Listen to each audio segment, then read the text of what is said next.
Hello everyone. In this video, I'll be translating and summarizing the latest Urdu broadcast by Imran Riaz Khan to make it accessible for our English-speaking audience. Let's go through the key developments and insights in Imran Riaz Khan's words. First, let me start with Alima Khanum's statement today. Alima Khanum recently gave an emotional statement on behalf of Imran Khan. Imran Khan's case is ongoing in court.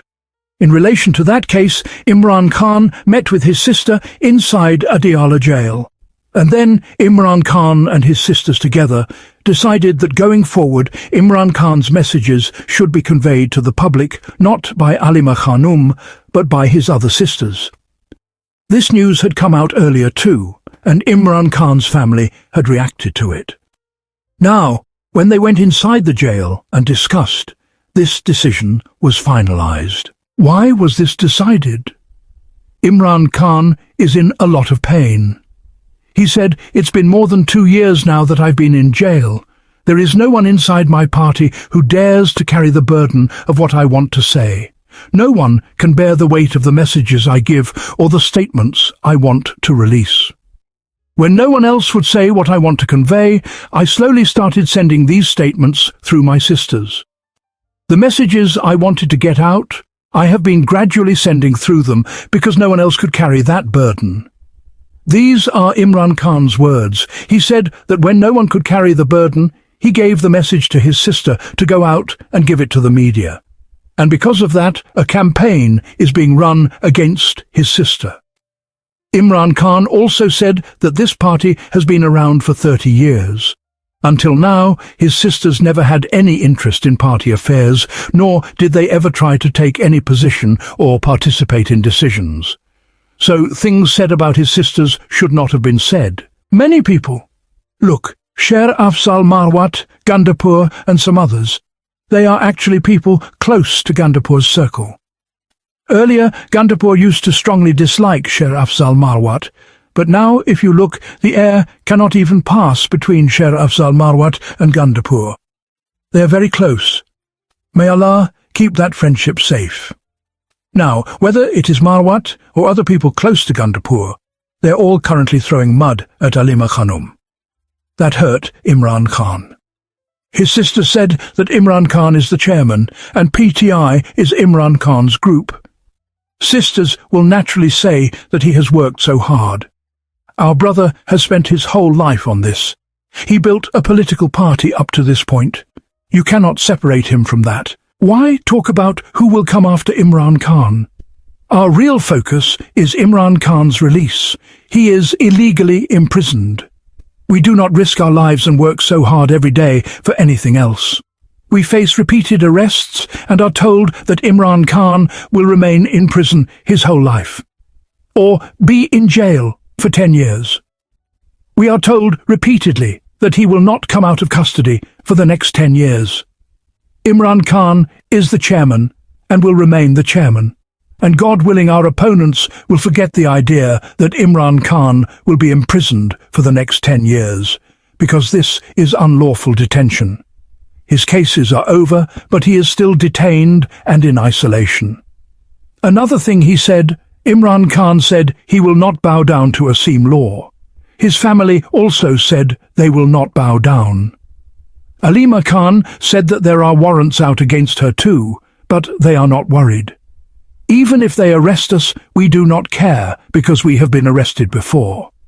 Imran Khan said to go and say that we will persist fully and whatever happens, we will stand for Imran Khan's release. He is our only brother. How can we not want his early release? It pains us too, but we said this is all a distraction, an attempt to divert attention. Therefore, to avoid falling into the trap of distraction, Alima Khan said they have decided that her other sisters will now come out and speak to the media. Imran Khan also said that he will be put into complete solitary confinement. That message has been communicated to Imran Khan. So, summing up what is emerging, a decision in the Toshakhana 2 case against Imran Khan will now be announced. Although yesterday Imran Khan filed a case in the Islamabad High Court seeking acquittal in Toshakhana too, it seems unlikely he will get justice.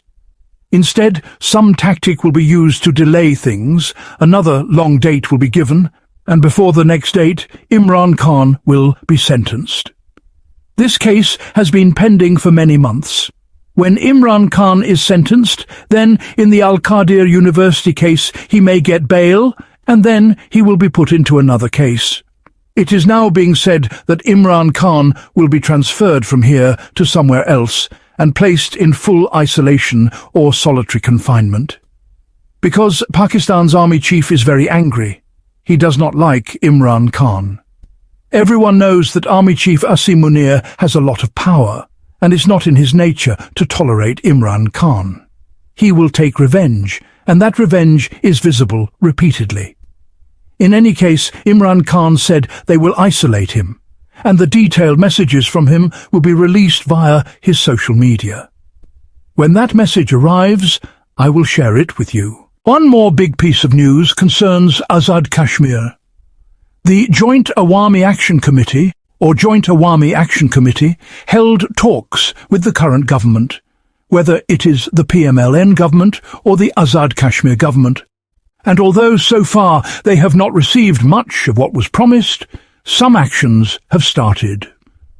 For example, the first action. About 50 leaders and active members of the Awami Action Committee have been placed on a no-fly list. That means these people will not be able to travel out of Pakistan. They cannot board a plane for Umrah, Hajj, or travel to any foreign country. The agencies have put their names on the no-fly list through the Interior Ministry. So these people cannot travel abroad now. Surprisingly, most of them did not want or plan to go abroad. When I spoke to these people, they said they cannot go abroad. They don't have that kind of money. One has a small bookshop whose business peaks only when schools reopen and new classes start. Another runs telecom cable work. He lays internet wires. These leaders are shopkeepers, tradesmen, some do small neighborhood businesses. If they had money or the means, they would have left earlier.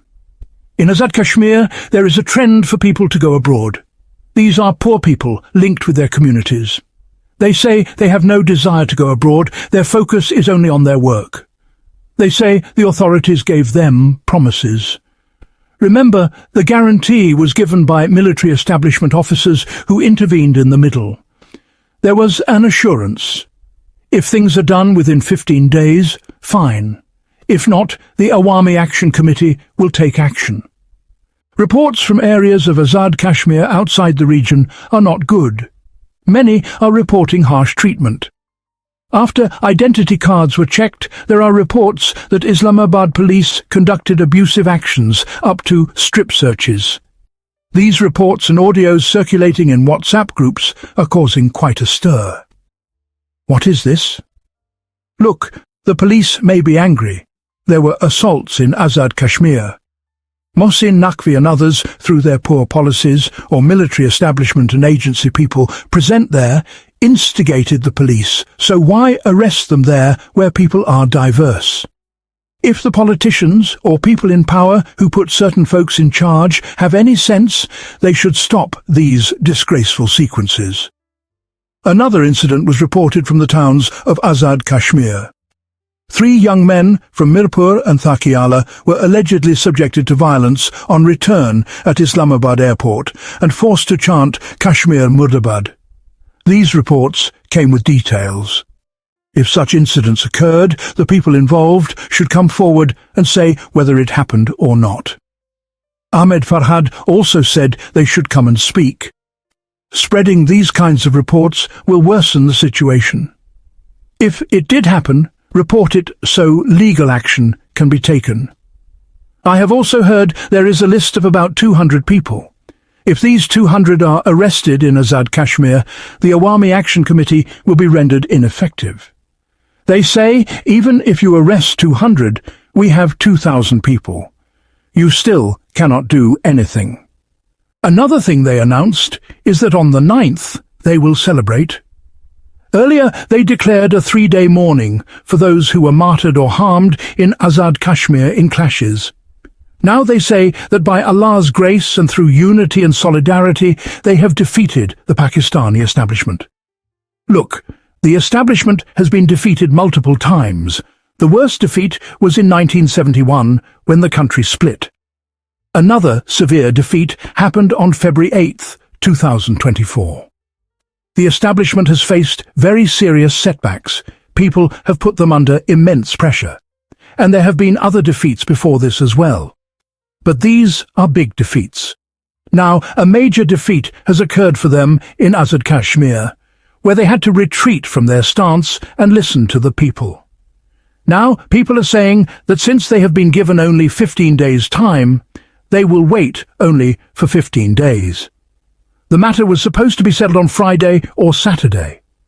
So you can at most understand that from around the 3rd or 4th they will watch for 15 days, so at most until the 20th. They say they will not give more time than that. If their demands are met or things move in that direction, then fine. If they want to take revenge or carry out actions, let them do it. We don't care at all. They arrest our people, make lists, put them on no-fly lists. There is no worry at all. What they say is that they are concerned that the promises made to us should be fulfilled. If those promises are not fulfilled, we will come out again. And this is Azad Kashmir. It's not like they will leave you disappointed. So people are going to celebrate on the 9th, also in this context, because they have gotten the idea that the state intends to play some double game. There was a statement by Nazir Ahmed Wali Khan about the army chief in which he called him a shopkeeper or a trader or something like that. He said it doesn't look good that the army chief should carry a briefcase and go around selling civilization, claiming he has brought some great merchandise. Now, Azam Nadir Tareen has said that Wazir Azam, or Prime Minister, has facilitated a conversation with Wali Khan, and now Wali Khan is expressing regret over his words. Only Wali Khan's security has been restored so far, and it is being reported that he regrets his statement about the army chief. But this statement is from Azam Nadir Tareen. Wali Khan has not yet said anything about it. Let's see what Wali Khan says about it. Does he also say that he regrets what he said about the army chief? If he does, then people will point fingers at Wali Khan, saying, your security has been taken back and your statement has changed. This will show a weakness. Let's see what happens. The Pakistan People's Party, or PPP, and the Pakistan Muslim League Nawaz, PMLN, want to stay relevant. That's why, you see, they fight among themselves, wrestling with each other so that the real news doesn't reach the people. For example, talks about the port in Pasni happen, but no one talks about it openly. No one discusses terrorism or the failed foreign policy. No one talks about the ceremonies with Israel or how they have been humiliated before Trump. No one discusses the deals about civilization. To divert attention, they fight among themselves. But Pakistan Tehreek-e-Insaf, PTI, has trapped them properly. Riyasat Kaisar is a slow man, but he knows politics well. He was standing in the National Assembly. A member of the National Assembly was also standing, and there were speeches going on. Suddenly, PPP said they were walking out in protest because Mariam Nawaz did not apologize to them. Look, PPP also knows well. I know, you all know.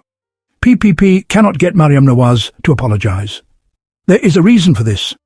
Mariam Nawaz and Nawaz Sharif are used to apologizing somewhere else. They neither apologize to the public, nor to politicians, nor to the people. They never apologize. They apologize somewhere else. If PPP truly wants to get Mariam Nawaz to apologize, here's an easy way. Just call a sector commander and tell him to get an apology from her. Within 2 minutes, the entire clan will apologize. Tell any major or colonel to tell Mariam Nawaz to apologize, and these poor people will rub their noses in the dirt. Mariam Nawaz said, "That wasn't the method. I know a better way, which only involves cleaning shoes, and they have cleaned shoes tremendously. Mariam Nawaz and her entire family have cleaned shoes remarkably well. Anyway, Arshad Kaisar told PPP when they were walking out that the PPP is firing friendly fire. We like it, but if you have courage, or if you have guts, then bring a motion of no confidence against the PMLN or this government. PPP, bring a motion of no confidence. We will fully support you. This is what Tehreek-e-Insaf said. Imagine this. Now, while they are wrestling among themselves, PTI caught PPP. They said, "You wrestle among yourselves, do you think we are fools? You are all allied, the same one in the middle. You just want to divert attention. If your intentions are true, bring a motion of no confidence. Bring a motion of no confidence. We will support you. Their government will fall. Their 14 compartments will be enlightened. Their health will be restored." This statement was made by Arshad Kaisar. PPP gave no response. Instead, they hung their heads in shame and walked out. Nazir and Shahbaz Sharif have reached Malaysia. You know they keep travelling one after another. Atta Tareen tweeted about their visit to Malaysia, and it was a great tweet. Atta Tareen said, "Sir, great achievements are being made. We will export $20 million worth of goods. $20 million is 2 crore. We will export meat worth $20 million. Meat worth $20 million to whom? To Malaysia. I am surprised because the loss shown for Pakistan is $11 billion, and yet the Prime Minister is travelling here and there for exports worth $20 million. They will not export as much meat as the Prime Minister spends on his trips. It's shocking. Shahbaz Sharif is teaching Allama Iqbal's poetry in English there. Brother, you are not such a great leader that you can distort Allama Iqbal's poetry like this. If any future politician knew that their poetry would be treated like this, they would never recite such verses that Shahbaz Sharif has distorted there. Look, in Pakistan, the biggest meat exporter is Fauji Meat Limited. The army produces the most fertilizer, milk, and, owns the biggest businesses in countless residential societies. Fauji Meat is the largest exporter of meat, exporting meat to 22 countries. Majid Nizami also reported that they export processed meat to 22 countries, including Malaysia already. Now, this $20 million meat is probably something they already import from there. But they renewed the contract, saying, "Yes, we will buy from you," and deposited the money in Shahbaz Sharif's account. If it is a new deal, let's see how much share civilians get. Most of these deals are taken by the army company, which is also the largest meat exporter. Their attention is normally directed towards Pakistan Tehreek-e-Insaf. For the last 3 years, we have seen that any political opponent does not remain alive, not even breathe. Kill them. Whoever speaks against them, put them against the wall. Now, in Islamabad, the TTP, or Tehreek-e-Taliban Pakistan, flag is visible. Kosar area is the main area of Islamabad. The TTP flag is visible there. If it was Pakistan Tehreek-e-Insaf's flag, you would have seen police action, police running and checking. If it were PTI's flag, law enforcement would have caused destruction. But outside of Tehreek-e-Insaf, they see nothing. Now, the Taliban's flag is inside Islamabad. This is their condition. Nazir reports Israel has deported 171 Arkan, who had boarded Gaza-bound boats and were arrested by Israel. Among them, 171 Arkan have been deported. But Senator Mushtaq is not among those released yet. This is an extremely unfortunate situation, Nazir. Even their own Jamaat, or organization, is not raising a voice for them or ready to talk. It seems Hafiz Naimur Rehman is either jealous or waiting to take credit if they return, or thinking how this man passed him. Because Senator Mushtaq has distanced people from his stance. A large number of Jamaat-e-Islami people now want him and love him. The issue is Jamaat-e-Islami always gives leadership to those close to the establishment. They do not want to distance themselves from the establishment. Jamaat wants to remain under the establishment's umbrella. Hafiz Naeem-ur-Rahman is also following this path.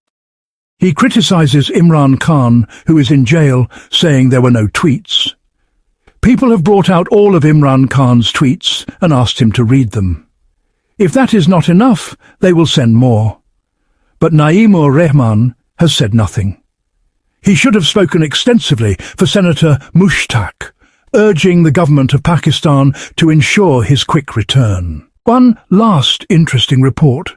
A letter has come addressed to the Chief Justice of Islamabad High Court, Honourable Justice Sardar Ishaq Khan. It is a very interesting letter. He says that it contains a reference that has completely undermined Justice Dogar and his credibility. He says that the acquittal pleas of Justice Mos Akhtar and Justice Simran Rafat Imtiaz have been cited. He read it and fully agrees with their acquittal opinions, which almost cover his own reasons for acquittal. Therefore, he does not feel the need to write an additional note. But he wants to mention an additional observation, which is very significant. He says there is an ongoing debate in the world about the use of artificial intelligence, or AI, in decision-making. Some want decisions to be made through AI. Opponents say that artificial intelligence is programmable, made deliberately, so robots sitting on the bench of justice will be dependent on programmers. The report prepared by programmers will be decided accordingly. Therefore, their decisions will always be subject to the programs fed into them. Computers or reports can never be independent in delivering justice. They cannot think with their own mind. They will only do what programmers want. He said he did not agree with this before, but after the meeting on September 3rd, his view on the use of AI in decision-making has changed. In other words, he said, "You are all robots. Your programmers brought you here to sit in the High Court. You do only what you are fed, and you have no personal opinion." This is what he said in simple words. That wraps up our translation of Imran Riaz Khan's video. I hope this English version helped you understand his message better. Please like, share and subscribe to Awami Lens to help our community grow. Don't forget to leave a comment below and let me know what you thought of this effort.